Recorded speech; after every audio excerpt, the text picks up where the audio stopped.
हरिओम। स्वागत है आप सभी का आज के इस व्याख्यान में। हम लोग नैषधीय चरितम, एक महाकाव्य है, वह पढ़ रहे हैं और उसको पढ़ते हुए अब तक हम 89 श्लोक 89 श्लोक पढ़ चुके हैं। आज 4-5 श्लोकों को आगे पढ़ेंगे जिसमें राजा नल कुछ कुछ देखते हुए क्या क्या कह रहा है। कुछ वस्तुओं को देखता है और कुछ अनुभव करता है उनको देखने के तुरंत बाद। क्या अनुभव होता है, क्या किससे कहता है, और वनस्पतियां परस्पर एक दूसरे से क्या कह रही हैं, ये बातें हम आज के इस पाठ में देखेंगे। तो पहले 90 नंबर श्लोक से शुरू करते हैं। दिने दिने त्वं तनुरे धीरेधिकं पुनः पुनर्मूर्छ च तापमृच्छ च इतीव पान्थान् क्षपतः पिकान् द्विजान् सखेदमैक्षिष्टसलोहितैक्षणान् इतीव पान्थान् क्षपतः पिकान् द्विजान् सखेदमैक्षिष्ट सलोहितैक्षणान्। तो चलिए देखते हैं। दिने दिने, दिने दिने मतलब दिनों दिन। दिने दिने का मतलब क्या समझेंगे आप? दिनों दिन, प्रतिदिन। ठीक है। आज के श्लोकों के अर्थ बहुत सरल हैं, कुछ कुछ में थोड़ी सी बातें हैं श्लेष की, पर ज्यादातर नहीं है। ठीक है। तो दिने दिने मतलब दिनों दिन। तनु एधि, एधि क्या है? अस धातु का रूप है। अस धातु का आप लोट लकार का रूप पढ़ेंगे जब, तो अस्तु स्तात स्ताम संतु, एधि स्तात स्तम स्त, ऐसा रूप बनता है। ठीक। तो अस्तु स्तात स्ताम संतु वाला वही अस धातु का हु झल्भ्यो हेर थी। पहले अस धातु से सिप प्रत्यय लगा, सिप प्रत्यय का सी के जगह पे ही हो जाता है, शेर पिच। अस ही, फिर अस ही के बाद ही स के बाद है, इसलिए हु झल्भ्यो हेर धी से स को ही को धी हो जाएगा। तो अस धी घुसोरे धाव अभ्यास लोपश्च, इस सूत्र से अस के स को ए हो जाएगा, अस के स को ए हो जाएगा, और स्नसोर लोपा से आ का लोप भी हो जाएगा। ठीक है। स्नसोर लोपा से आ का लोप हो जाएगा, तो अस के स के जगह पे आया हुआ ए, और सिप प्रत्यय के स्थान पर जो ही हुआ था उसका जो उसके स्थान पर हुआ धी, वह धी बचेगा। ए धी, ए धी। ठीक। तो ए धी का मतलब क्या है? हो जाओ। ए धी का मतलब हो जाओ। अस धातु और भव भू धातु पर्यायवाची अर्थ। तो अस का मतलब भव, एधि का अर्थ आप क्या ले सकते हैं? भव, है ना। आप भू धातु का लोट लकार चला लीजिए वैसे। अस्ति का मतलब भवती, जैसे वैसे एधि का मतलब भव, क्योंकि अस धातु का ही लोट लकार मध्यम पुरुष एक वचन में रूप बनता है, एधि। ठीक है।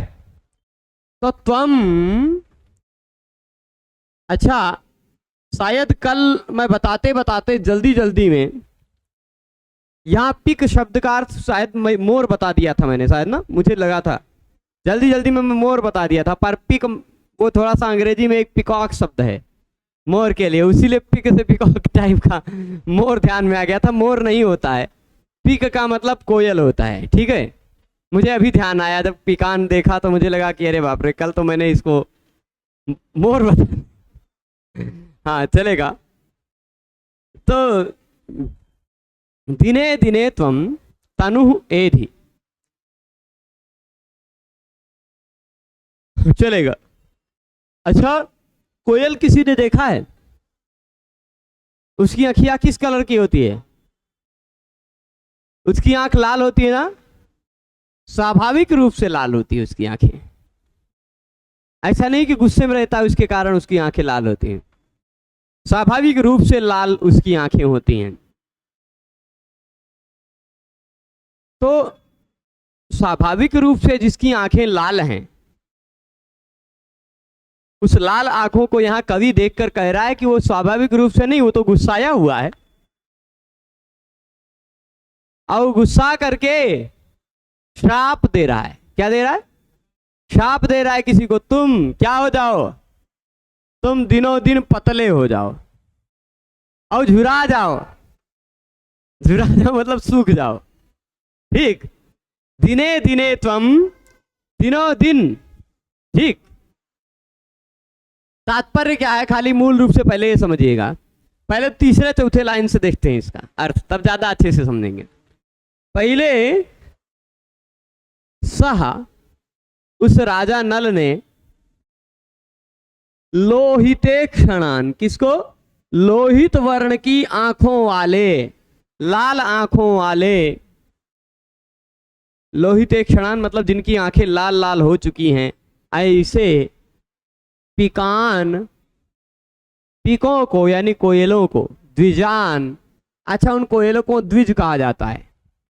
पक्षियों का भी, ब्राह्मणों का भी पर्यायवाची शब्द है एक द्विज, और पक्षियों को भी द्विज कहा जाता है। सांप को भी द्विज कह सकते हैं, जो भी अंडज हैं वो द्विज हैं, ठीक है। क्यों? क्योंकि उनका जन्म दो बार होता है, एक बार अंडे के रूप में, एक बार अंडे से ऊपर बाहर निकले हुए उसके रूप में, इसलिए द्वि जायते इति द्विजः। तो दो बार जन्म होने के कारण वह द्विज हैं। क्या है? द्विज। तो पांथान शपतः द्विजान, पांथान शपतः द्विजान पिकान। ये शपतः मतलब जो श्राप दे रहे थे, क्या दे रहे थे? श्राप दे रहे थे। आखियां लाल लाल हो गई मतलब गुस्सा दिखा रहे हैं ना। शप आक्रोशे धातु है, आक्रोश दिखाना। तो शपतः मतलब आक्रोशम कुर्वतः, आक्रोश करने वाले, आक्रोश करने वाले, शाप देने वाले, गुस्सा दिखाने वाले।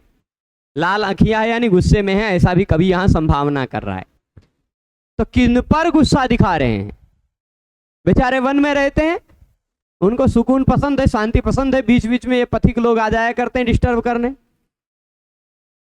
अगर शांति के माहौल में कोई आ जाए क्रांति मचाने तो उस गुस्सा तो दिखाएगा, और गुस्सा दिखाएगा तो पांथ को, जो पथिक आ रहा है उस पथिक को काट के चोंच से घायल वायल भी नहीं कर सकता, उसका बहुत ज्यादा नुकसान भी नहीं पहुंचा सकता। तो आंखिए लाल लाल करके गुस्सा दिखाएगा, है ना। तो लोहिते क्षणान, कहाँ गया? लोहिते क्षणान, लाल आंखों वाले, ए प्रभु काहे गायब हो रहे हो? लाल आंखों वाले द्विजन्वा यानी पक्षियों को। कौन से पक्षियों को? कोयल पक्षियों को। लाल आंखों वाले कोयल पक्षियों को सह, उस नल ने सखेदम, खेद पूर्वक, दीनता पूर्वक, खिद दैन्य, दैन्य अर्थ है, दीनता पूर्वक या दुख पूर्वक, है ना। ऐक्षिष्ट, ऐक्षिष्ट मतलब ईक्षण किया, देखा। ऐक्षिष्ट ईक्ष धातु का लुंग लकार का रूप है, प्रथम पुरुष एक वचन का। तो ऐक्षिष्ट यानी देखा। किसको देखा? पिकान ऐक्षिष्ट, कोयलों को देखा। किसने देखा? सह नलह, उस नल ने देखा। कैसे पिकान ऐक्षिष्ट, कैसे कोयलों को देखा? तो लोहिते क्षणान, लाल आंख वालों को। काहे लाल आंखें हो गई थी? काहे से कि वो पिक जो थे, द्विज जो थे, कोयल पक्षी जो थे, वो पांथान शपतः यानी पथिक लोग जो हैं, पांथ का मतलब क्या होता है? पथिक। उन पथिक लोग, मार्ग में चलने वाले लोगों पर, पथिक लोगों पर शपतः यानी आक्रोशम कुर्वतः, आक्रोश करने वाले, गुस्सा दिखाने वाले, शाप देने वाले, है ना। पांथान शपतः, पथिक लोगों को श्राप देने वाले, पथिक लोगों पर आक्रोश दिखाने वाले, लाल लाल आंखों वाले द्विज पिक पक्षियों को उसने दुख पूर्वक देखा। खेद पूर्वक देखा, सखेदम, खेदेन सहितम, है ना, सखेदम। अब श्राप दे रहे थे, आक्रोश कर रहे थे, तो क्या श्राप दे रहे थे? वैसे श्राप शब्द हिंदी में है, प्रयुक्त है, पता नहीं सही है कि नहीं है, भगवान जाने, पर संस्कृत में श्राप शब्द नहीं है। संस्कृत में शाप शब्द है।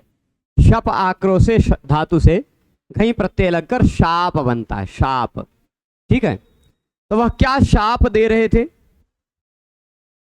वो जो कोयल थे वो क्या शाप दे रहे थे? जो पिक द्विज, जो लोहित क्षण थे, लाल आंखों वाले थे, वो क्या शाप दे रहे थे? तम दिने दिने, तुम दिनों दिन, तुम दिने दिने, दिनों दिन, प्रतिदिन, तनु एधि, तनु मतलब दुबले पतले, एधि यानी हो जाओ, दिनों दिन तुम दुबले हो जाओ, मतलब सूख जाओ, झुरा जाओ। ठीक, अच्छा कितने पतले हो जाओ, कितने तनु एधि, कितने तनु हो जाओ? तो कह रहे हैं, अच्छा रे से शुरू किया है, किसी पर गुस्से से बोलते हैं तो कहते हैं रे, बोलते हैं ना, तो वैसे रे से शुरू किया, रे, रे गुस्सा में दिखा रहे हैं ना, तो रे तुम, ये कोयल बोल रहे हैं, श्राप दे रहे हैं, ऐसी संभावना कर, रे वैसे वो कू कू कर रहे हैं, पर कभी को उसमें भी श्राप दिख गया होगा, है ना, को कुछ कुछ बोल रहे होंगे जल्दी जल्दी, तो उनको कवि जी को वहां पर शाप दिख गया कि मानो वह पथिक लोगों को शाप दे रहे हैं। क्या शाप दे रहे हैं? रे तुम दिने दिने तनु एधि, दिनों दिन पतले हो जाओ, रे तुम दिनों दिन पतले हो जाओ। अच्छा कितने पतले हो जाओ? तो अधिकम, बहुत ज्यादा पतले हो जाओ। ठीक, दिनों दिन तुम अधिक पतले हो जाओ, और पतले हो जाओ, और पतले हो जाओ, पतले होते होते सूख के लकड़ी लाठी बन जाओ, है ना, चलेगा ये शाप? और क्या हो जाओ? पुनः पुनर्मूर्छ च, और पुनः पुनः तुम मूर्छित भी हो जाया कर। आप पतले हो जाओगे, वियोग में भी पड़े रहोगे, धीरे धीरे सूख के झुरा जाओगे, तो चक्कर आएगी, चकरा के मूर्छा खा के गिर जाओगे, तब पुनः पुनः मूर्छ, एक दो बार नहीं, बार बार मूर्छा हो जाए तुम्हें। और खाली मूर्छा ही ना होए, मूर्छ च तापम मृच्छ च, और ताप को भी प्राप्त करो। क्या प्राप्त करो? तापम मतलब बुखार हो जाए तुम्हें, पूरा देह बड़ा करे तुहार, है ना, पूरा शरीर तुहार बड़ा करे, मतलब तुम्हारा पूरा शरीर चलता रहे। ठीक, ऐसा मानो वो श्राप दे रहे थे। क्या श्राप दे रहे थे? अब पूरा अर्थ समझ गए होंगे, फिर से एक बात बता रहा हूं। श्राप कौन दे रहे थे ये बुद्धि में ध्यान रखिएगा, पहले शब्द से अर्थ बता रहा हूं। दिने दिने तुम, दिनों दिनों, दिनों दिन तुम, दिने दिने तुम मतलब दिनों दिन तुम। गजब का है ना श्राप। तुम दिनों दिन तनु एधि, तनु हो जाओ, पतले हो जाओ, दिनों दिन तुम पतले हो जाओ, मतलब समझ गए। और रे, रे कह रहे संबोधन में है, गुस्से में किसी को बोलते हैं तो रे कह के ही बुलाते हैं। तो रे तुम दिने दिने तनु एधि, रे तुम दिनों दिन पतले हो जाओ, और क्या हो जाओ? पुनः पुनः मूर्छ, और बार बार तुम्हें मूर्छा आ जाए। च तापम मृच्छ च, और ताप प्राप्त करो। क्या प्राप्त करो? ताप प्राप्त करो, संतप्त प्राप्त हो जाओ, पूरा देह तपे तुहार। ठीक, तो तीन श्राप दिया। कितना श्राप दिया? एक तो दिनों दिन पतले हो जाओ, दिने दिने तुम तनु एधि, एधि अस धातु का रूप है, दिनों दिन तुम तनु हो जाओ। दूसरा पुनः पुनः मूर्छ, पुनः पुनः मूर्छा आ जाए तुम्हें, चक्कर खा के गिर जाओ मूर्छित होके। और क्या तीसरा श्राप दिया? तापम मृच्छ च, और ताप भी पाओ दिनों दिन। ठीक, चलेगा, संतप्त हो रहा है, होते रहो। इतीव मानो ऐसा, इति इव ऐसा मानो, पांथान, इतीव का मतलब मानो ऐसा, पांथान यानी पथिकों को शपतः शाप दे रहे, मानो ऐसा वो पथिकों को शाप दे रहे थे। कौन? पीक, कोयल। वो कोयल जो थे मानो ऐसा पथिकों को शाप दे रहे थे, 3 शाप दे रहे थे कि दिनों दिन तुम झुरा जाओ और तुम क्या कहते हैं, पुनः पुनः मूर्छित हो जाओ, और तापम ऋच्छ, ताप भी प्राप्त करो, ऐसा मानो पथिक लोगों को शाप दे रहे। पिकान द्विजान, 2 बार जिनका जन्म होता है, ऐसे द्विज यानी पक्षियों को, पिकान कोयल पक्षियों को, सह नलह सखेदम ऐक्षिष्ट, खेद पूर्वक दृष्टि से देखा। उस राजा नल ने ऐसे कोयलों को खेद पूर्वक, दीनता पूर्वक दृष्टि से देखा, थोड़ा व्यथा पूर्वक दृष्टि से देखा। उसके मन में व्यथा तो है, दुख तो है ही, एक तो वियोग है और एक उधर जिधर भी नजर पड़ रही है उसके उधर वियोग विरह व्यथा बढ़ाने वाले सारे फल फूल वही सब दिख रहे हैं। अब कोयलों दिख गई, वो खेद पूर्वक दृष्टि बढ़ाने वाली, तो वह सह लोहिते क्षणान, लाल लाल आंखों वाले पिक पक्षियों को उसने देखा। ये तात्पर्य हो गई। अच्छा, द्विजान शब्द के कारण श्लेष भी लेते हैं कुछ लोग, तो ब्राह्मण भी अर्थ ले लेते हैं। द्विज का मतलब ब्राह्मण भी तो होता है ना। तो इतीव द्विजान शपतः, इस तरह मानो द्विजों को वो शाप दे रहे थे। नहीं, द्विजान सह ऐक्षिष्ट, ऐसे ब्राह्मणों को उसने देखा। कैसे ब्राह्मणों को देखा? लोहिते क्षणान, ठीक है। कैसे ब्राह्मणों को देखा? द्विजान का मतलब ब्राह्मणान ले लीजिएगा।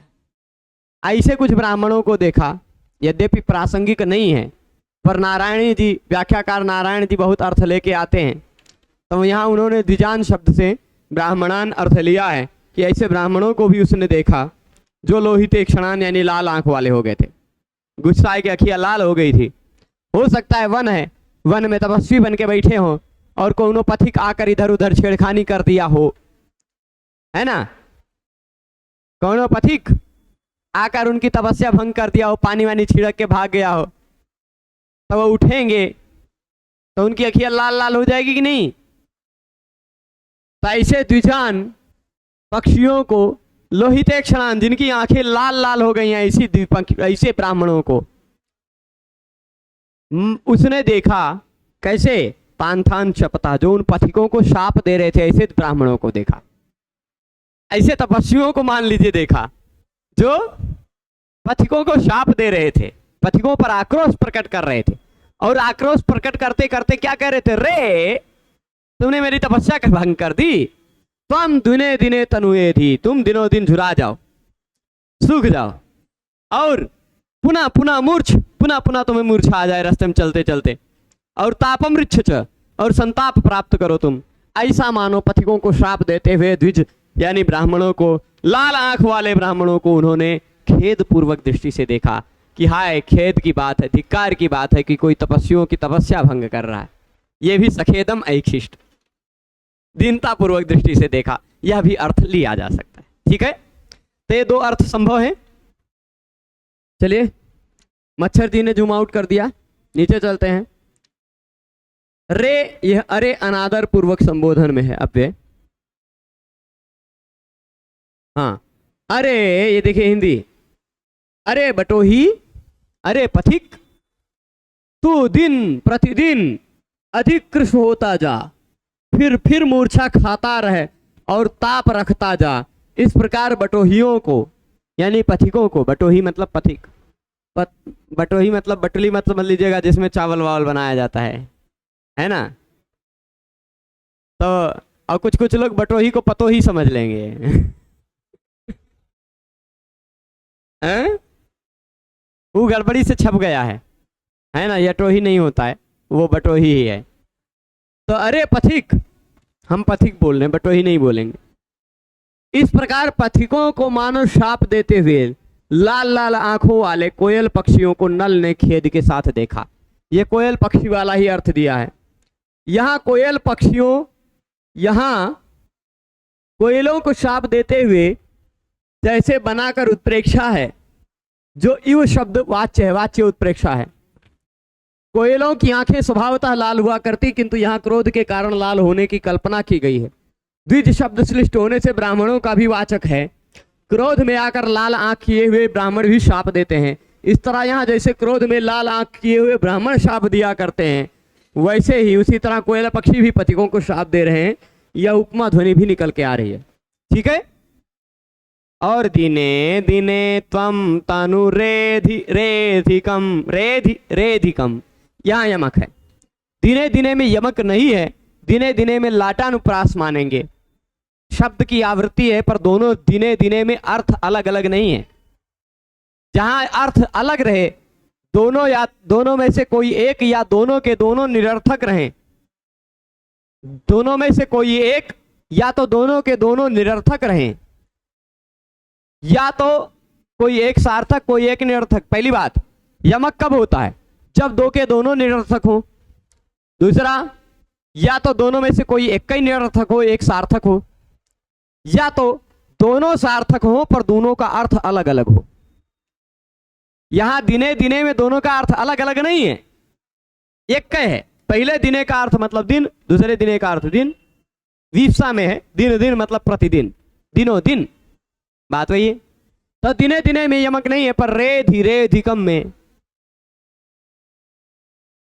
अपहनुति, जहां निषेध रहता है, निषेध पूर्वक कोई बात कही जाती है, वहां अपहनुति होती है। ठीक। यहां ऐसा थोड़े ना कह रहे हैं कि ये कोयल कोयल नहीं है, ये तो करिया करिया कौवा है, ऐसा तो नहीं कह रहे हैं ना। यहां संभावना है। कौन सी बात का खंडन कर रहे हैं? नहीं, ऐसा थोड़े ना कह रहे हैं कि वो आवाज नहीं कर रहे हैं, वो तो श्राप दे रहे हैं, ऐसा नहीं। उनकी आवाज में शाप देने की संभावना की जा रही है। मानो वो शाप दे रहे हैं, मानो इतीव, इव शब्द के द्वारा वाच्य उत्प्रेक्षा है। ठीक। मानो वो शाप दे रहे हैं, ऐसा थोड़े ना कह रहे हैं कि वो अपने कूजन, अगर यही बात सुनिएगा, जहां संभावना की जाए वहां उत्प्रेक्षा होती है। जहां संभावना ना हो, निषेध करके कुछ कह दिया जाए, वहां अपहनुति होती है। यदि ऐसा कह देते कि वह कोयल की आवाज नहीं, वह तो शाप थी, अगर ऐसा कह देते, कोयल अपने आवाज के बहाने उनको शाप दे रहे थे, तो आवाज का निषेध हो जाता, कोयल की कूक का निषेध हो जाता, तो अपहनुति हो जाती। पर यहां यह नहीं कहा जा रहा है। वह अपनी आवाज से मानो संभावना, वह अपनी आवाज से मानो शाप दे रहे थे। ठीक है, समझ रहे हैं? कहने भावार्थ व्यंग्यार्थ एक जैसा है, पर कहने का तरीका थोड़ा अलग।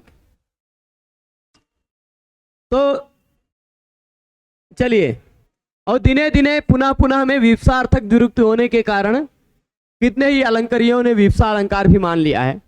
मुझे यहां साफ साफ लाटानुप्रास दिखाई पड़ता है। ठीक है, दिने दिने और पुनः पुनः में। अब इसके बाद ये जो कुडुमल लिखा, वो कुडुमल नहीं है, कुडमल है। ठीक, कुडमल। अलीस्रजा कुडमलमुच्च शेखरम निपीय चाम्पेयमधीरया धिया सधूमकेतुं विपदे वियोगिनाम् उदितमातंकितवान् असंकत। अशंकत, आशंका किया, संभावना यहां भी है आशंका में। उत्प्रेक्षा इनकी खूब चल रही है। अलिस्रजा, अली कहते हैं भ्रमरा को। किसको? भंवरे को अली कहते हैं। ठीक है, तो अली स्रजा, स्रज कहते हैं माला को, भंवरों की माला। अब भंवरों को सुई से चुभा चुभा के माला नहीं बनाएंगे, लाइन है, कई भंवरे हैं, पंक्ति है, इसीलिए स्रग कह दिया। तो अली स्रजा यानी भ्रमर पंक्ति से, भ्रमर पंक्ति से युक्त उच्च शेखरम चांपेयम। अच्छा, चांपेयम मतलब वही चंपा जो अभी देख रहे थे, वो चंपक। व्यलोकयत चंपक को रकावली ससोम्बरारेर बलि दीपिका इव। इसे दो कल वाले पाठ में देखा था, चंपक शायद कल वाले या परसों में देखा था, है ना। चंपक के फूल को देखा था उसने। 86 नंबर श्लोक था, में था कल ही, है ना। तो 91 नंबर में फिर से चंपा आ गई 86 से। तो चांपेयम, चांपेय का मतलब क्या होता है पता है? चंपा को ही चांपेय भी कहते हैं। चंपा का जो है वह चांपेय है। तो अमर को इसका कोई संदर्भ दिया होगा। चांपेयम कुड्मलम अधीरयाधिना,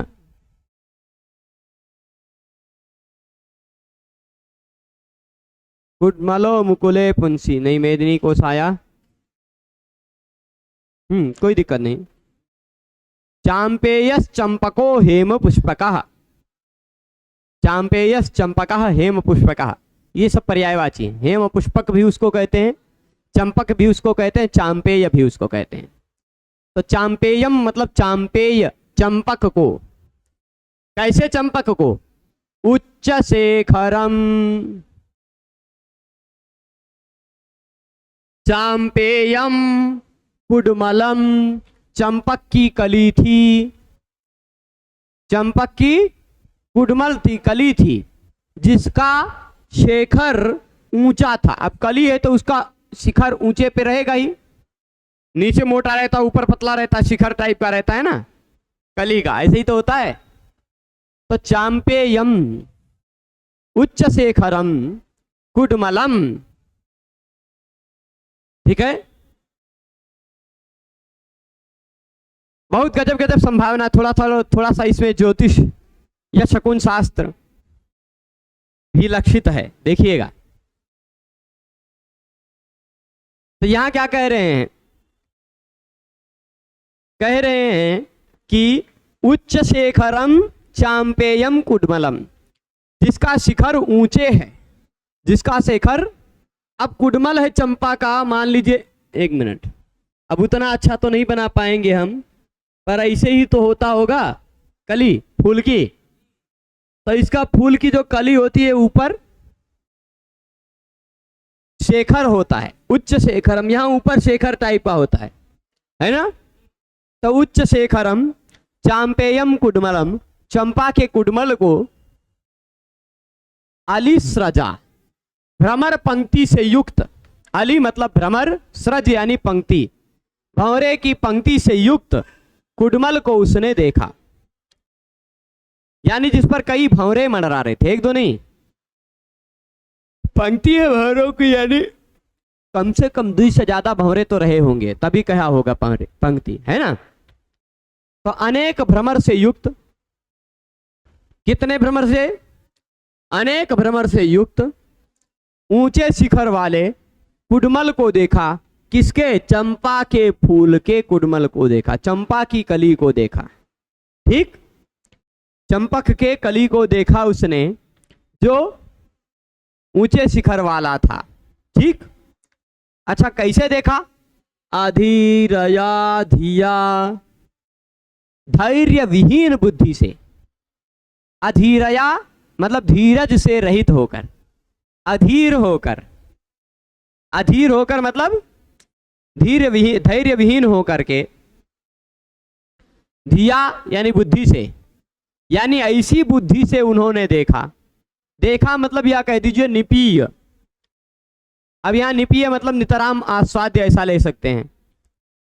नि उपसर्ग के कारण जो पिंग पाने धातु है उसका अर्थ बदल गया है। तो निपीय मतलब धिया निपीय, बुद्धि से पिएंगे,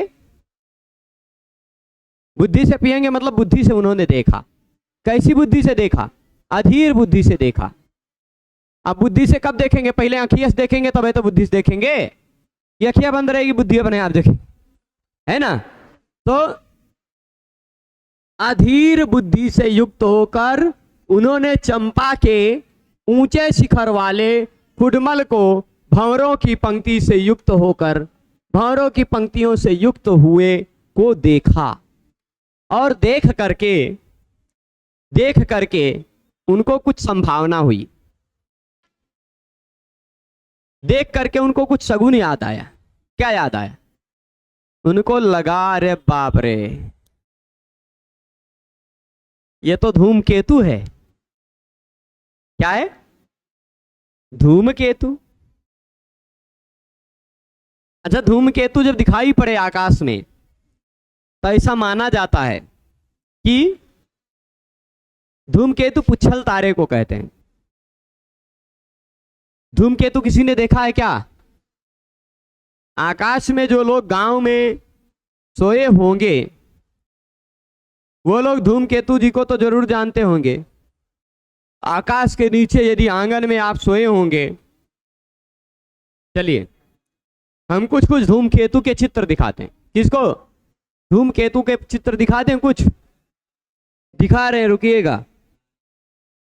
सधूमकेतुम विपदे वियोगिनाम, सधूमकेतुम विपदे वियोगिनाम, उदितमातिंकितवान शंकत। दिखा रहा हूं, दिख गया? यह है धूमकेतु। नहीं दिखा? ऐसे आकाश में तारा टाइप का टूटते गिरता हुआ दिखाई पड़ता होगा। देखा है कि नहीं आपने? ये जो धूमकेतु होता है ना, ऐसे ठीक दिखता है ना, पर ये छोटे मोटे तारे दिखते हैं, छोटे मोटे टूट के तिरते गिरते हुए दिखते होंगे, पर ऐसे पूंछ से युक्त वाला जो दिखाई पड़ता है ना, केतु, झंडा इसमें लगा हुआ है धुएं का, तो धूमकेतु कहलाता है। इसीलिए तो ऐसी धूमकेतु जो दिखाई पड़ती है, अलग अलग कलर की धूमकेतु का अलग अलग संकेत होता है। अलग अलग कलर की धूमकेतु का अलग अलग संकेत होता है। मुझे ध्यान नहीं है पर पढ़ा है मैंने। शकुन शास्त्र में, ज्योतिष के किसी ग्रंथ में पढ़ा था हमने, पर इसको शकुन के रूप में माना जाता है। किसी की टीका में मिला है, किसी ग्रंथ की पढ़ते हुए उसकी टीका में हमें मिला है। तो अब धूमकेतु यानी धूमकेतु देख लिया, तो उस राजा नल को क्या लगा कि ये जो कुडमल है, इसके आसपास जो ये भंवरे मंडरा रहे हैं, वो उसको लगा कि अरे बाप रे, ये तो धूमकेतु है। ठीक है, धूमकेतुम सधूमकेतुम अशंकत, अंतिम शब्द है अशंकत। उसने ऐसी आशंका की कि ये तो धूमकेतु है। देखा क्या? देखा तो उसने चंपा के फूल को। कैसे चंपा के फूल को देखा? फूल को नहीं देखा, कुडमल को देखा। कैसे कुडमल को देखा? उच्च शिखर, ऊंचे शिखर वाले कुडमल को देखा। अच्छा, कैसे? भंवरे से युक्त, अलिस्रजा, भंवरों की माला से युक्त। ठीक, अधीर बुद्धि से उसने देखा, और अधीर बुद्धि से देखते ही उसको अशंकत, आशंका हो गई। क्या आशंका हो गई? अरे ये तो धूमकेतु है, ये तो धूमकेतु है, ये तो अपशगुन है। और ये अपशगुन किसके लिए घातक है? तो कह रहे हैं सधूमकेतुम, उन्होंने धूमकेतु को देखा, विपदे वियोगिनाम, वियोगिनाम विपदे, किनके विपदा के लिए? वियोगिनाम विपदे। यहां आपने उत्पातेन ज्ञापिते च,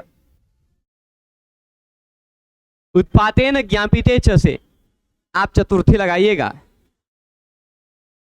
वाताय कपिला विद्युत आतपायाति लोहिता, जो ज्ञापित होता है उत्पात से, कुछ उत्पात दिखाई पड़े, कुछ आकाशीय शगुन दिखाई पड़े, उससे जो ज्ञापित होता है उस ज्ञापित में चतुर्थी विभक्ति लग जाती है।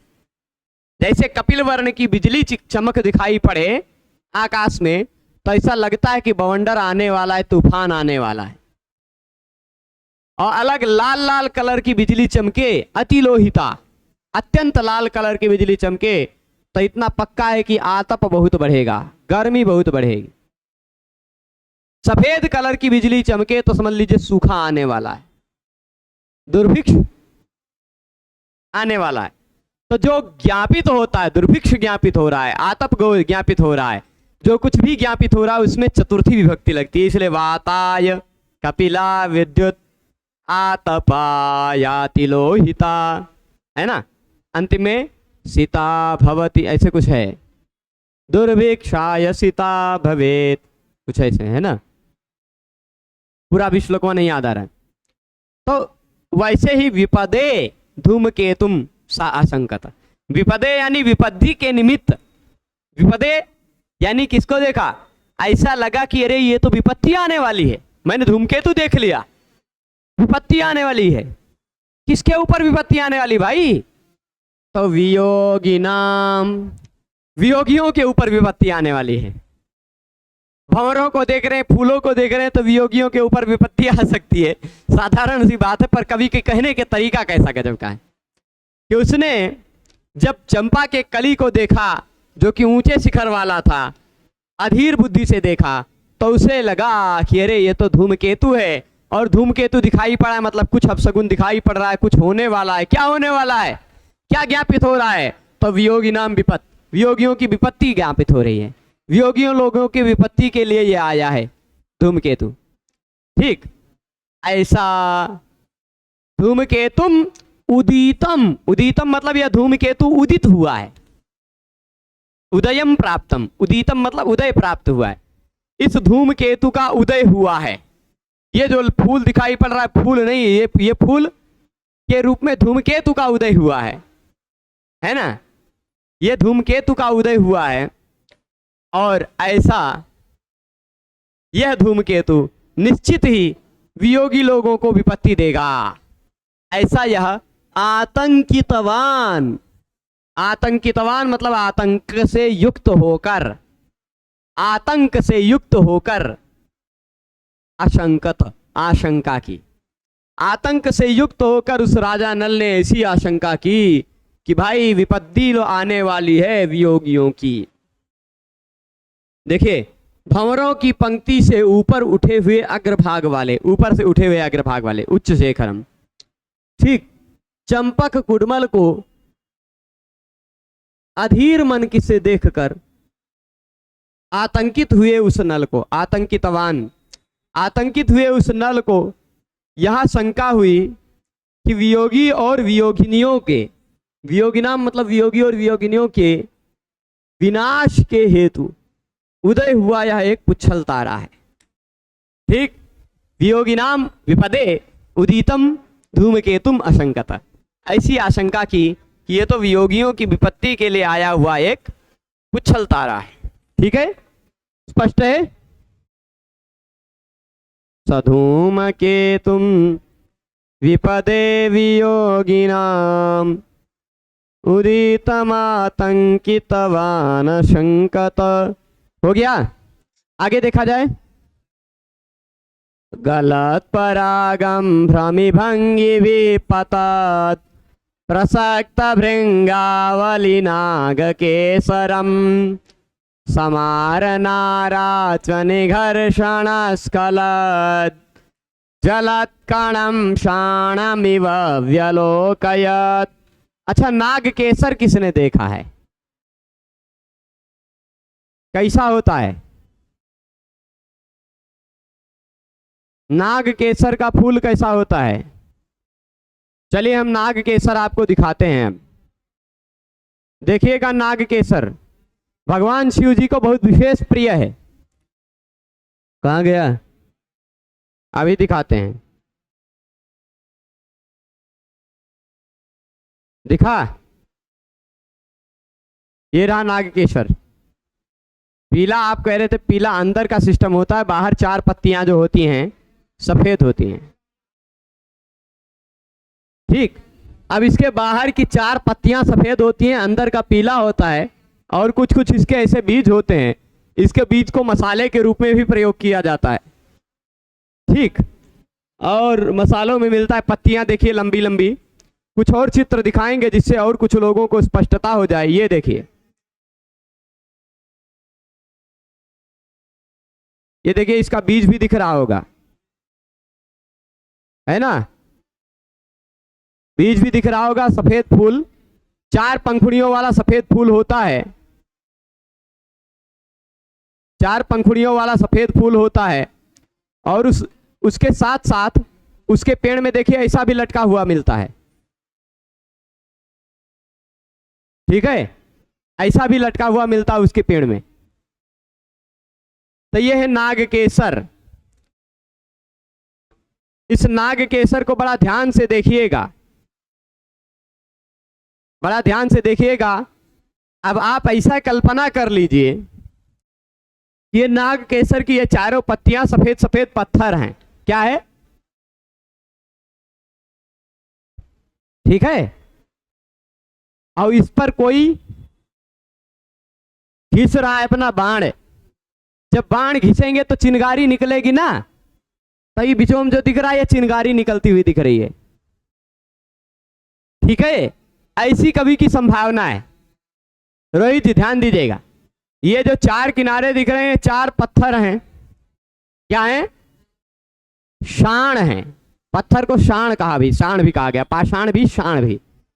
सफेद पत्थर या ऐसा पत्थर जिस पर घिसा जाए, जिस पर पहले तलवार को धार देने के लिए घिसते थे, बाणों को धार देने के लिए घिसा करते थे, ठीक, तो बाणों को धार देने के लिए घिसा करते थे जिस पर, अब घिसेंगे तो चिंगी निकलेगी, चिंगारी, थोड़े थोड़े, वही चिंगारी है, ये बिचवा में दिख रही है चिंगारी, हाँ ये लाल, थोड़ी लाल पीली टाइप की जो है वो चिंगारी है, ठीक है। ज्वलत कणम, यही बात यहां श्लोक में कही गई है। अब आप इस श्लोक को बढ़िया से समझेंगे। गलत परागम, गलत परागम यानी इसके पराग गल रहे थे, गल रहे थे मतलब टपक रहे थे। कई काहे टपक रहे थे इसमें से पराग, इसमें से पराग क्यों गलत हो रहा था, गलत हो रहा था मतलब वो गलत न समझिएगा, गलन क्यों हो रहा था पराग का, पराग क्यों टपक रहे थे, क्योंकि भ्रामी भंगी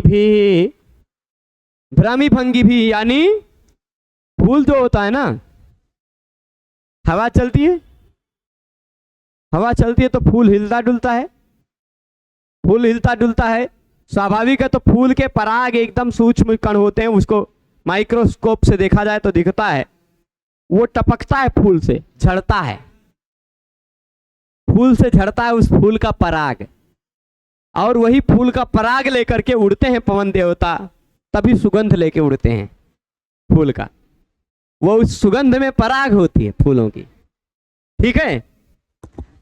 तो गलत परागम, जिससे पराग गल रहे थे मतलब टपक रहे थे, जिससे पराग टपक रहा था, काहे टपक रहा था, क्योंकि भ्रमी भंगी, हवा के कारण उसकी भ्रमी की भंगिमा बन रही थी, उसके बार बार वो घूमड़ रहा था, नाच रहा था हवा के कारण वह। और फिर क्या हो रहा था, पतत प्रसक्त भृंगावली, पतत मतलब पढ़ रहे थे, प्रसक्त भृंगावली, भृंग क्या है, भृंग यानी क्या कहते हैं, भंवरों को, भंवरे बहुत आएंगे, फूल इत्यादि आए तो भंवरों के बिना फूल अच्छा नहीं लगता है ना।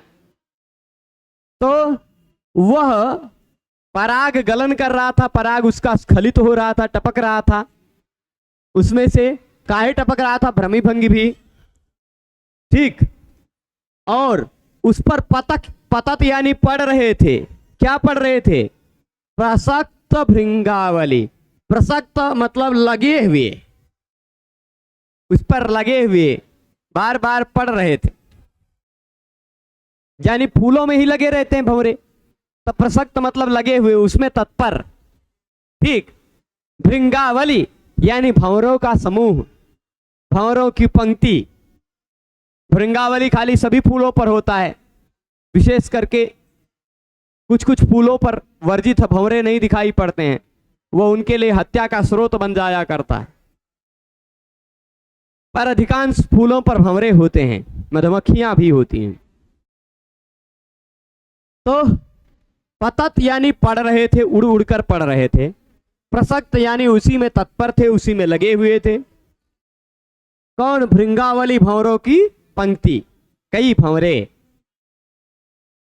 ऐसे कई भंवरों से युक्त नाग केसरम, अभी जिस फूल को दिखाया उस फूल को व्यलोकयत, देखा। ऐसे नाग केसर के फूल को राजा नल ने देखा। कैसे नाग केसर के फूल को देखा? कैसे नाग केसर के फूल को राजा नल ने देखा? जो भ्रमी भंगी भी गलत परागम, क्योंकि उसकी भ्रमी हो रही थी, उसमें भ्रमी की भंगिमाएं हो रही थी, बार बार वो घुमड़ रहा था, बार बार हवा के कारण, इससे उससे पराग गलित हो रहे थे, पराग टपक रहे थे। क्या हो रहा था? पराग टपक रहे थे। और प्रसक्त भृंगावली, भंवरों की आवली उस पर लगी हुई थी, और पतत बार बार पड़ रही थी भंवरों की आवली उस पर। ऐसे नाग केसरम, ऐसे नाग केसर को देखा। अच्छा, वह नाग केसर को मान लीजिए कैसे देखा? शाणम इव विलोकयत, शो तनु करणे। शाण शब्द संभवतः तनुकरण अर्थ वाले शोत धातु से बनता हो। शाण का मतलब निकष, कश, ये सब अर्थ लिया जाता है जिस पर घिसा जाता है, घर्षण किया जाता है, उसको शाण कहा जाता है। जिस पर किसी का घर्षण किया जाता है उसको क्या कहा जाता है? शाण। अब मान लीजिए यह कोनो पत्थर हुए तो लोग अपना चाकू को धार देने के लिए घिस लेते हैं। चाकू काम करना कम कर दे, सब्जी काटने के लिए चाकू काम कम करता हो तो उसको उस पर थोड़ा सा सान देते हैं। क्या देते हैं? सान देते हैं, वही साण। ठीक है, पहटत है, हाँ देसी भाषा में पहटना कहते हैं। तो उसको जब पहटने के लिए मतलब उसको धार देने के लिए और तीक्ष्ण धारदार बनाने के लिए जो होता है पत्थर, उस पत्थर के समान उसने नाग केसर के फूल को देखा। तो नाग केसर का फूल पत्थर के समान था। अच्छा, और कैसा था? तो पत्थर के समान था यानी वो शाण था, यानी उस पर कुछ घर्षण करना चाहिए। तो क्या घर्षण हो रहा था उस पर? किस चीज का घर्षण हो रहा था? तो बता रहे हैं सह व्यलोकयत, मतलब उस राजा नल ने देखा। ठीक। अच्छा, मार किसका नाम है? मार वो वाला मार नहीं। दो आदमी झगड़ा होता हो तो दो चार लोग कहते मार, वो वाला मार नहीं। कामदेव का नाम है मार। मदनो मन्मथो मारः प्रद्युम्नो मित विक्रमः। मदन, मनमथ, मार प्रद्युम्न, अमृत विक्रम, ये सब पर्यायवाची शब्द हैं कामदेव के। ठीक। तो मार मतलब वो मारने वाला मार नहीं, मारपीट वाला। मार मतलब कामदेव। उन मार के पास है एक हथियार जिसका नाम है नाराज। अब ये मुंह फुलाने वाला नाराज वाला नाराज नहीं है, ये नाराज है। जोपद नहीं है, चौपद है। मतलब इसकी उपधा में ज नहीं है, च है। अगर ज उपधा में होता तो नाराज हो जाता। यह चौपद है, च उपधा में है, नाराज है। नाराज किसे कहते हैं? कोई जानता है? नाराज किसे कहते हैं? नाराज एक ऐसे बाण को कहते हैं जो पूर्णतः लोहे से बना हुआ हो। पूर्णतः लोहे से बना हो, उसको नाराज कहते हैं।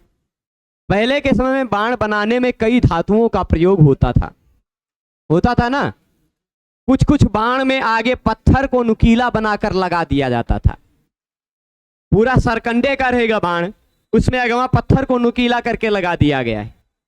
या पूरा सरकंडे का होगा या किसी और चीज का होगा, लकड़ी का होगा, उसमें आगे लोहे का लगा दिया जाता था। लोहे का आगे थोड़ा सा, या तांबे का लगा दिया जाता था, है ना। सोने के भी बाण होते थे। पहले के लोगों का फैशन होता था भाई सोने के बाण हमारे, तो या फिर पीछे का हिस्सा तांबे का है, पीछे का हिस्सा किसी दूसरे धातु का है, आगे का हिस्सा किसी दूसरे धातु का है, और ये एकदम देखिए ये जो डंडा है वो किसी दूसरे धातु का या लकड़ी का, आगे का हिस्सा किसी दूसरे धातु का, लोहे का या किसी धातु का या पत्थर का, जो चुभता है वो होता था। ये पूरा धारदार हो उसकी जरूरत नहीं है, ये जितना ज्यादा धारदार है उतना खतरनाक है ना, उतने ज्यादा घुस जाएगा। अच्छा, और वह उड़कर कितनी दूरी तय करता है, उसमें सहायक होते हैं, यहां कुछ पंख लगे रहते हैं, कुछ पंख लगे रहते हैं, देखा होगा है ना, अगर बाण को देखा होगा आपने तो उसमें पीछे पंख लगे रहते हैं, चिड़ियों के या किसी और चीज के, है ना। तो वो जो सामान्य बाणों में 4 लगे होते हैं, पर नाराज में 5 लगे होते हैं, नाराज में 5 पंख लगते हैं, क्योंकि ये लोहे का होता है, थोड़ा भारी होता है, पूर्णतः लोहे का होता है, केवल पीछे 5 पंख लगे रहते हैं, क्योंकि उसमें थोड़ा सा गति दे सके, एयर दे सके, थोड़ा दूरी तक जा सके। जितना पंख लगा रहता है उतना उसको गुरुत्वाकर्षण बल को काटने में थोड़ी सहायता मिलती है, थोड़ा और ज्यादा दूर तक जाता है पंख के सहारे, ठीक है। तो नाराज के बारे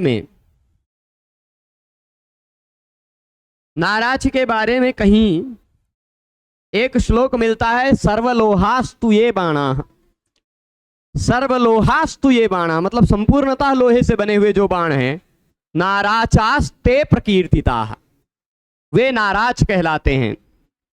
और पंचभी पृथुलैः पक्षैर युक्ता सिद्ध्यन्ति कस्यचित्, 5 बड़े बड़े पृथुल पक्ष से युक्त होते, पंखों से युक्त होते हैं, वो नाराज किसी किसी को ही सिद्ध हो पाते हैं, सबको सिद्ध नहीं हो पाते, सब नाराज नहीं चला पाते हैं, चलाते हैं पर उनसे लक्ष्य सिद्ध नहीं हो पाता, निशाने पर लगते नहीं, थोड़े भारी होते हैं, इस कारण से, है ना।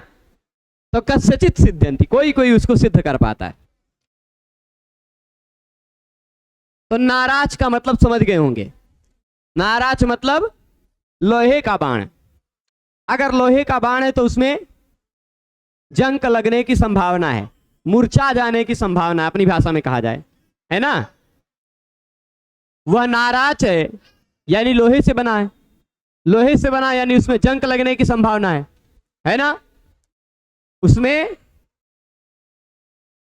किसकी संभावना है, जंक लगने की संभावना, मतलब मूर्छा लगने की संभावना है। और नाराज को लोहे को घिसते हैं, पत्थर पर घिसकर और धारदार बनाते हैं, नहीं तो धार न रहे, धार थोड़ी सी कुंट हो जाए, टेढ़ी हो जाए तो निशाने पे लगती नहीं, और लग भी गए तो बहुत ज्यादा नुकसान नहीं पहुंचा पाती, है ना। तो स मार नाराज, कामदेव के जो नाराज हैं, कामदेव के जो नाराज हैं, उन नाराज के निघर्षण के लिए, निघर्षण, अब नाराज का निघर्षण होगा कि नहीं, घिसा जाएगा, हार देने के लिए। तो मार के नाराज, कामदेव के नाराज नामक बाणों को निघर्षण करने के लिए, जब निघर्षण होगा, पत्थर धरे हुए हैं चारों तरफ से, घिसा जा रहा है, तो बिचवा में चिंगारी निकल रही है, उस निघर्षण से स्खलित हो रहा है, क्या निकल रहा है, ज्वलत कणम, जलते जलते कण उसमें से उछल रहे हैं। जब नाराज का घर्षण होगा तो उसमें से जलते जलते कण उठ के आएंगे। वही फूल हमने दिखाया, 4 तरफ से पत्थर समझ लीजिए रखे हैं, उसमें घिसा जा रहा है कामदेव का बाण, कामदेव का नाराज, तो उसमें से चिंगारी निकल रही बीच में, ठीक है। तो मार नाराज निघर्षण स्खलत, कामदेव के नाराज के बाण के निघर्षण के कारण स्खलत हो रहे हैं, टिपक रहे हैं जिसमें से, ऐसे ज्वलत कणम, जलते हुए कण, स्फुलिंग विस्फुलिंग, चिंगारियां जिसमें से निकल रही हैं, ऐसे शाण पत्थर की समान उसको देखा। राजा नल ने नाग केसर के फूल को देखा, ठीक है। अब नाग केसर के फूल को उस नल ने नाग केसर पुष्प को, जिससे पराग झड़ रहा था और जिस पर मंडराने के नाना प्रकारों से भ्रमर की पंक्ति टूट पड़ रही थी तथा बैठी हुई थी, ऐसा देखा मानो वह शाण हो मतलब जिसमें तेज करने हेतु कामदेव के बाण रगड़े जाने के कारण जलते अग्नि कण निकल रहे हों, ऐसा शाण हो। ठीक। नाग केसर एक काफी बड़ा गोल गोल फूल होता है जिसे हिंदी में नाहौर कहते हैं। इसकी पंखुड़ियां श्वेत और केसर चमकीले होते हैं। उसमें बिचौवा में जो केसर केसर टाइप के होते हैं छोटे छोटे, वो केसर चमकीले होते हैं, पीले रंग के होते हैं। तथा नल ने उस पर तरह तरह से मंडराती बैठती भ्रमर परम पंक्ति को देख ली। बस फिर क्या था, उस पर गोल गोल शाण की कल्पना कर ली और जहां पर भ्रमर पंक्ति शाण पर तेज किए जा रहे कामदेव के बाण और झड़ते हुए पीले चमकीले पराग कण से निकल रहे अग्नि स्फुलिंग बन गए। ठीक। भंवरे हैं, उनके बाण है, कामदेव के बाण आ रहे हैं, घिसड़े जा रहे हैं। नाराज लोहे का बाण है तो करिया करिया रहेगा, नाराज है ना, करिया करिया बाण है। भंवरे आके बैठ रहे हैं तो उसके पराग झड़ रहे हैं, वो पराग झड़ रहे हैं ना, मानो वह कामदेव का नाराज घिसा जा रहा है, उससे चिंगारियां गिर रही हैं। ठीक है, ऐसा तात्पर्य लीजिएगा। अब अंतिम श्लोक देख लेते हैं, थोड़ा कामदेव जी को लज्जित कर देते हैं, फिर रोकेंगे। ठीक। कामदेव जी थोड़ा शर्माए जाए ना, तब थोड़ा अच्छा लगेगा। अभी तक बहुत परेशान कर लिया। तदंगमोद्देश्य सुगंधि पातुका शिले मुखाले कुसुमाद गुण स्पृशः सचापदुर्निर्गत मार्गण भ्रमात् स्मर स्वनन्तिरवलोक्य लज्जितः। स्मरः लज्जितः, कहा लज्जितः, स्मरः लज्जितः। कामदेव जी लज्जित हो गए, लज्जित हो गए, शर्मा गए। काहे शर्मा गए, अभी बताएंगे। तदंगम उद्देश्य, कामदेव जी की दुश्मनी तो अभी तक खत्म नहीं हुई है भाई। किसी तरह धैर्य कंचुक को फाड़ पाए थे, किसी तरह उस नल को परास्त कर पाए थे। अच्छा, पिछले श्लोक में उत्प्रेक्षा इत्यादि समझ लीजिएगा, और वृत्तनुप्रास तो है ही। ठीक, वो बताना छूट गया था। तदंगमोद्देश्य, उस राजा नल के अंग, तद मतलब उसके अंग, यानी अंग को उद्दिष्ट करके, राजा नल के अंग को उद्दिष्ट करके। जैसे मान लीजिए सामने नल हैं, हम कामदेव हैं, इसे बाण छोड़ रहे हैं, नल के अंग को उद्दिष्ट करके बाण छोड़ेंगे ना, तो तदंगम उद्दिष्ट। पातुका, पढ़ने वाली, पत धातु से उकई प्रत्यय लगेगा, उकई, तो पातुका बनेगा। ठीक। तो पातुका, पादुका मत समझ लीजिएगा, पत धातु से बनता है पातुका और पद धातु से पादुका। ठीक है, तो पातुका मतलब पढ़ने वाली, जो गिरती हैं। राजा नल के अंग को उद्दिष्ट करके पढ़ने वाली, अब उसी के अंग पर ही गिरेंगी ना, कामदेव के बाण हैं। तो पादुका शिली मुखाली, शिली मुखाली, शिली मुख शब्द का विशेष प्रयोग किया श्लेष के लिए। ठीक। तात्पर्य क्या है, शिली मुख का तात्पर्य क्या है, अली बाणौ शिली मुखौ। शिली मुख का दो अर्थ है अमरकोश के अनुसार। शिली मुख का अर्थ भंवरा भी होता है और शिली मुख का अर्थ बाण भी होता है। क्या, भंवरा और बाण। अली बाणौ शिली मुखौ, अमरकोश का यह वचन है। तो भंवरा भी शिलीमुख और बाण भी शिलीमुख। हुआ ऐसा अब पहले हम सीन बता देते हैं, तब श्लोक जल्दी समझेंगे। सीन ऐसी है, भंवरे फूलों पर क्यों मंडराते हैं? पराग लेने के लिए। पराग में क्या होता है ऐसा कि वो लेना चाहते हैं? सुगंध, गंध, गंधी तो लेना चाहते हैं। अगर फूलों से भी अधिक सुगंधित कुछ मिल जाए तो वो लेने जाएंगे कि नहीं जाएंगे? जाएंगे ना। तो संयोग से राजा नल का अंग उससे भी ज्यादा सुगंधित था। राजा नल का अंग फूलों से भी ज्यादा सुगंधित था। तो सुगंधी तदंगम, राजा नल का अंग कैसा था? सुगंधि सुगंधिनी सुगंधीनी, सुगंधि सुगंधीनी सुगंधिनी सुगंधीनी, ऐसा रूप चलता है। यहां जो सुगंधि शब्द लिखा है यह द्वितीय एक वचन का रूप है। ठीक, सुगंधि तदंगम उद्देश्य, सुगंधि यानी सुगंध से युक्त, तदंगम राजा नल का जो अंग है, सुगंध से युक्त राजा नल का जो अंग है, उस अंग पर भंवरे मंडराने लगे। क्या मंडराने लगे? भंवरे। भंवरे नल के अंग की तरफ आने लगे। काहे आने लगे? अब आएंगे उसके ऊपर थोड़े ना बैठेंगे, वो तो सजीव है, वो तो हिलता डुलता रहेगा। अगर फूल वो हिलता डुलता रहे तो उस पर भंवरे बहुत आसानी से नहीं बैठते हैं। मंडराएंगे आसपास, आसपास से गुजर जाएंगे, आसपास से गुजर जाएंगे, उस पर बैठेंगे नहीं। वो ज्यादातर स्थिरों पर बैठते हैं, या बैठ जाए उसके बाद थोड़ा बहुत हिले, उसके उनके बैलेंस बनाने भर का रहे तो बैठे रह जाते हैं, अन्यथा थोड़ा सा भी हिलने पर वो उड़ जाते हैं, है ना। तो नल तो चल रहा है, इस स्थिति में उसके शरीर पर बैठेंगे नहीं, लेकिन आसपास मंडरा सकते हैं, मंडरा सकते हैं ना। तो सुगंधी तदंगम उद्देश्य, सुगंध से युक्त नल के अंग को उद्दिष्ट करके पढ़ने वाले जो श्रीमुखाली भ्रमर पंक्तियां हैं। श्रीमुख यानी भ्रमरों की अली यानी पंक्ति, भ्रमर पंक्ति है, भंवरों की आवली है। वह भंवरों की पंक्ति कैसी है? कुसुमाद गुण स्पृशः। कुसुमाद गुण स्पृशः में श्लेष से कई अर्थ है, कई कह रहा हूं, मतलब 2 से ज्यादा। कुसुमाद मतलब फूलों से। भंवर की पंक्ति कहां से गुण का स्पर्श करती हैं?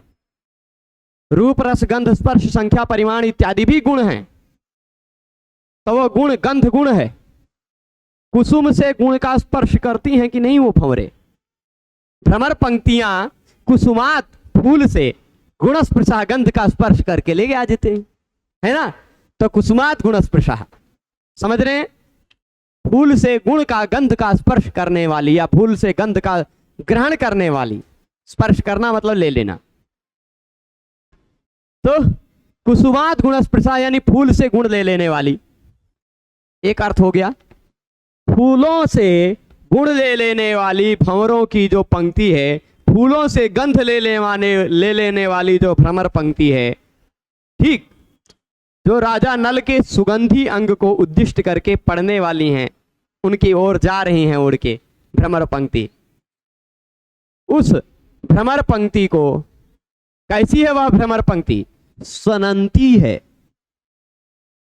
स्वनंती है, भंवरे है तो टुन टुन ऐसे करते हुए उड़ते जाते हैं कि नहीं? टुन टुनाय मानो मरिष्यति, ऐसा तमाम वर्णन मिलता है। इससे पहले भी भंवरे की आवाज वर्णन मिला, पर वो टुन टुन ऐसे बोलते हुए चलता रहता है ना, उसकी आवाज टुन टुन टाइप की रहती है। तो वह स्वनन कर रहा है, स्वनंती ही शिली मुखाली ही। भंवरों की पंक्ति कैसी है?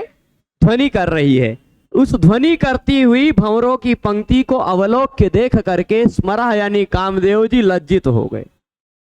अब आप सोचें, नल के अंगों को उद्दिष्ट करके पढ़ने वाली, नल के अंगों को उद्दिष्ट करके उनके ऊपर, नल के ऊपर आकर पढ़ने वाली जो भंवरों की पंक्ति है, काहे नल के ऊपर पढ़ रही थी? क्योंकि उसका अंग सुगंधी था।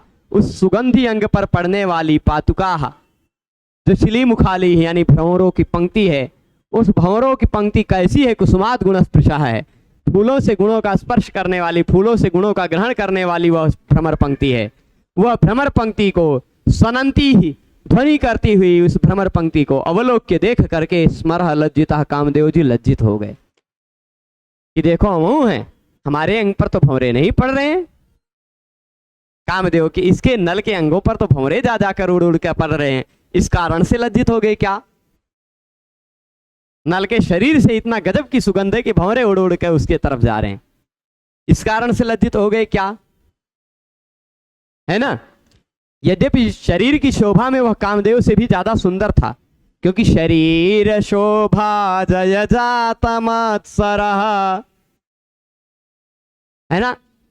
पढ़ा होगा आपने 30 नंबर श्लोक के आसपास, शरीर शोभा जय जात मत्सरः।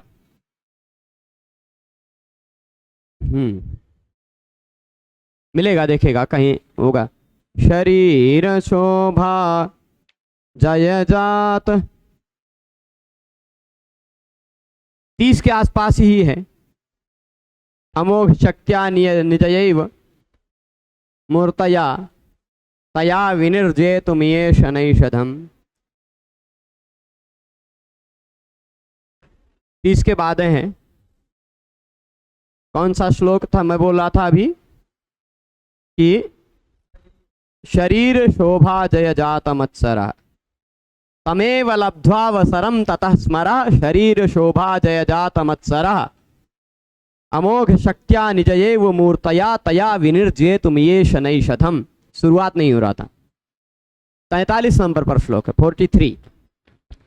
तमेव लब्ध्वा वसरं ततः स्मरः, शरीर शोभा जय जात मत्सरः अमोघ शक्त्या निजयैव मूर्तया तया विनिर्जेतुम ये शनैषधम्। तो ये जो श्लोक था, कामदेव के शरीर की शोभा से अधिक शोभा उसकी थी ना? तो अब कामदेव के शरीर की शोभा से अधिक उसकी शोभा थी। तो इसलिए कामदेव जी ने देखा कि इसके ऊपर तो भंवरे भी मंडरा रहे हैं। शिली मुखाली अवलोक्य लज्जिता, टुन करके जाती हुई भंवरों की पंक्ति को देख करके कामदेव लज्जित हो गए। क्या यह कारण है? नहीं, दूसरा भी कारण है। अब दूसरा कारण क्या है? शिली मुख शब्द का एक दूसरा भी अर्थ होता है बाण। ठीक, शिली मुख का एक दूसरा भी अर्थ होता है। वह कौन सा अर्थ होता है?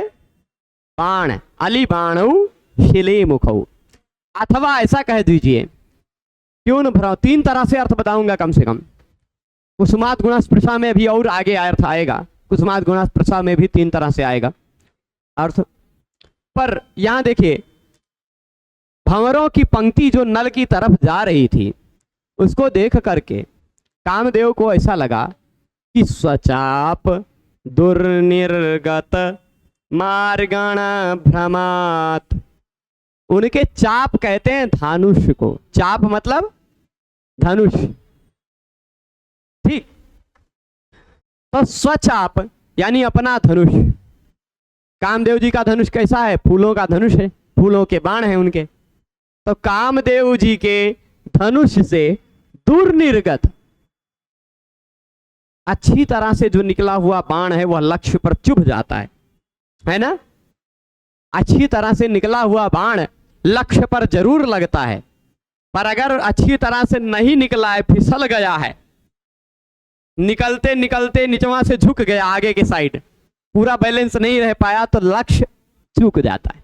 इसलिए बाण चलाते समय यहां भी बाण को पकड़ते हैं, यहां भी बैलेंस बना कर रखते हैं, यहां भी बैलेंस बना कर रखते हैं, पूरे में बैलेंस है। टेढ़ा रख के बाण चलाएंगे तो टेढ़ा ही जाएगा, सीधा रखते हैं और फिर उसके बाद तब चलाते हैं, है ना, बैलेंस बनाकर। पर अगर वह बाण ठीक ठाक नहीं निर्गत हुआ, कहीं टकरा गया या कहीं फंस गया या टेढ़ा मेढ़ा निर्गत हो गया, दुर्निर्गत हो गया, दुर्निर्गत हो गया, मार्गण कहते बाण को। मार्गण मतलब बाण, क्योंकि वह मार्गण करते हैं, मार्ग में जाते हैं और जहां तक पहुंचना है वहां तक पहुंच जाते हैं, लक्ष्य तक, लक्ष्य का मार्गण करते हैं, अनुशीलन करते हैं, खोजते हैं।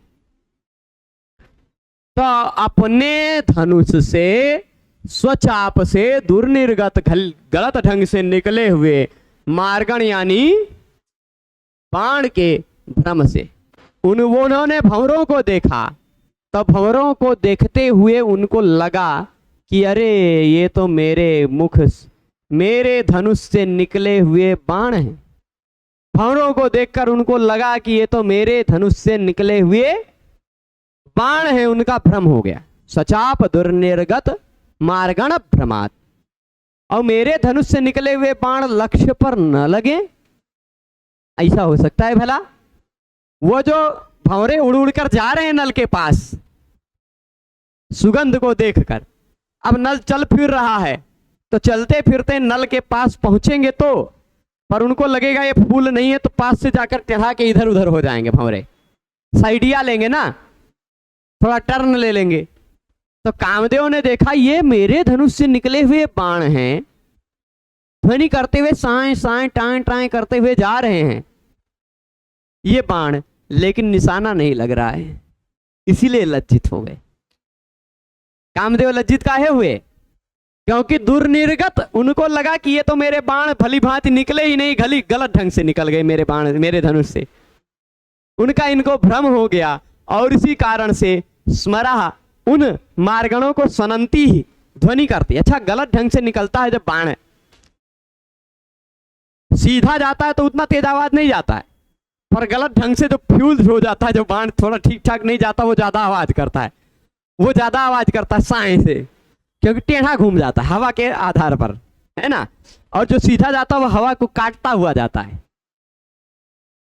और जो वैसे जाता है ना वो हवा के कारण मुड़ जाता है, हवा के आधार पर चलता है, ठीक ठाक जो नहीं निकल पाता है, पूरा बल नहीं लग पाता है जिस पर, ठीक।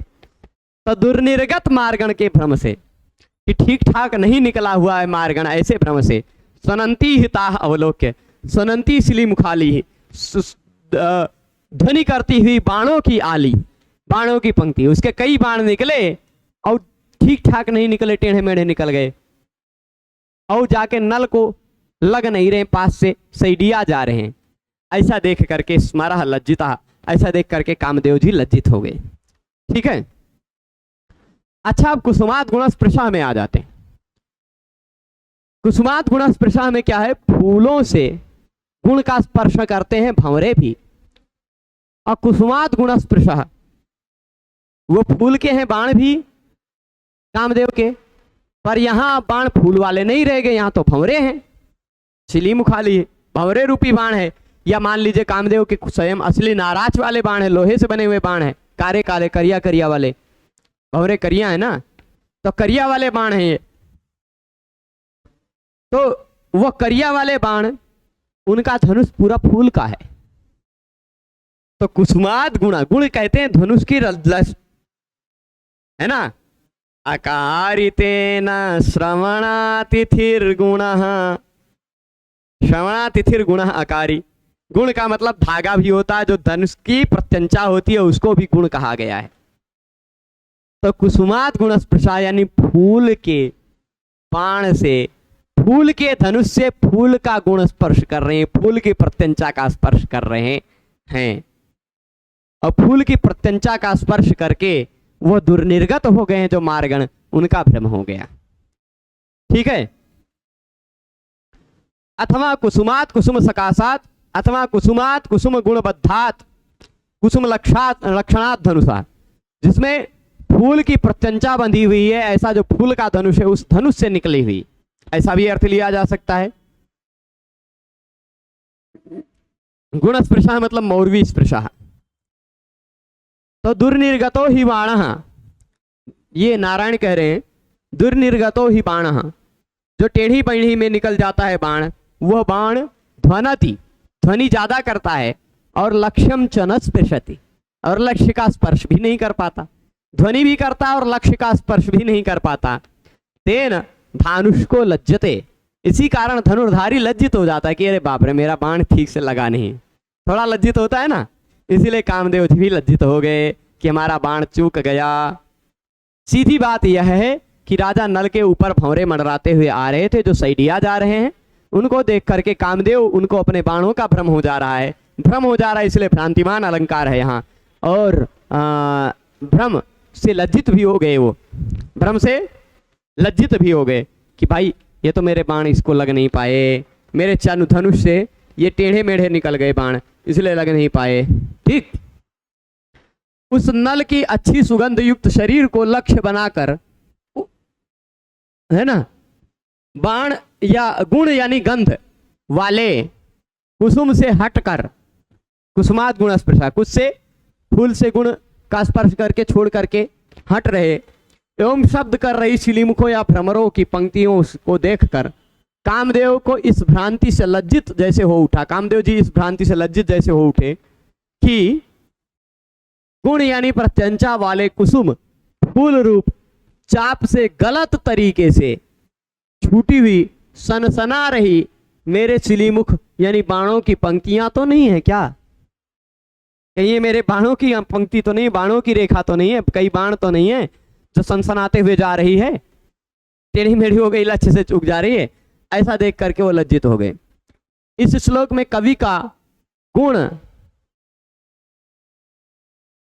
और ये कौन सा शब्द है, थोड़ा सा कुसुम है, ये कुसुम है, थोड़ा सा गड़बड़ ढंग से लिखा हुआ, और शिलीमुख शब्दों में श्लेष का श्लेष रखा हुआ है कवि ने।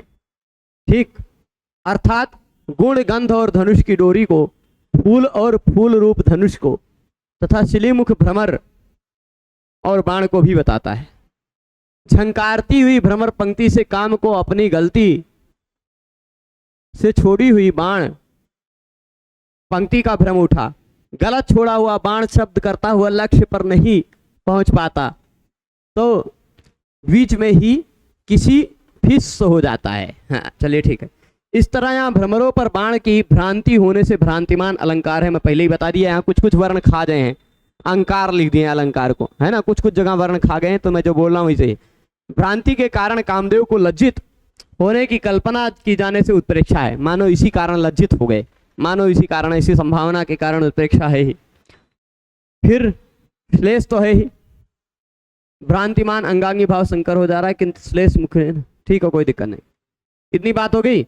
अब इसके बाद मरुल्ललत पल्लव कंटकैः क्षतं समुच्चल चंदन सार सौरभम सवार नारी कुच संचितोपमं ददर्श मालूर फलम पचेलिमम। उन्होंने पकते हुए एक मालूर फल को देखा। मालूर कौन सा होता है? खाया सबने है पर अभी कोई शायद नहीं जानता होगा। मालूर फल बेल का फल होता है। ठीक, अभी कुछ ही दिन पहले खाया है, हमारे कमरे पे ही खाया होगा कुछ 2-3 लोगों ने, उसका शरबत बना के पिया हो, है ना। तो मालूर फलम पचेलिमम ददर्श, पकते हुए मालूर फल को देखा। कैसा था वो बाद में बताया जाएगा। ठीक है, कल के व्याख्यान में इसको देखेंगे, 3-4 श्लोक कल देख लिया जाएगा। आज के इस व्याख्यान को यहीं रोकते हैं। सभी लोग जुड़े रहे, इसके लिए बहुत बहुत धन्यवाद। नमो नमः।